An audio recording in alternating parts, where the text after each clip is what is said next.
आता आपल्या या पंतप्रधानांनी लेटर टू मायसेल्फ नावाचा एक प्रकार लिहिला. एवढं पुस्तक आहे, किलोनी विकलं जातं मुंबईत. आता नेहरूंनी लिहिलं म्हटल्यावर यांनी लिहिलंच की पाहिजे, तर कोणाला लिहिणार असा प्रश्न पडला. कारण बालपणात मित्र नाहीत, शाळेतले सहकारी नाहीत, कॉलेजमधले शिक्षक गायब, हे सगळं अमित भाईनं सांगून गायब केले सगळ्यांना.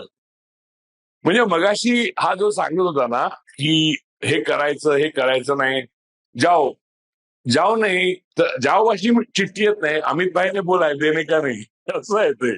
जाओ नाही तर तर हे सगळं कोणीच नाही. तर लेटर कोणाला लिहिलं, तर पहिलं पुस्तक आईची पत्र, म्हणजे आई आणि मुलाचा संवाद, ती भावना सोमय्या यांनीच इंग्रजी केली. आणि मग तरी पण नेहरूंनी 2 लिहिली, 3 लिहिली, 4 राहिलं. आता लिहिणार कोणाला पत्र?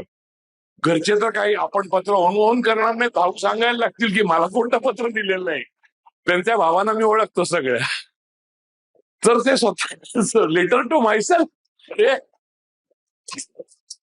याहून मोठा नेहरूंचा विजय काय असू शकतो, एवढी छाप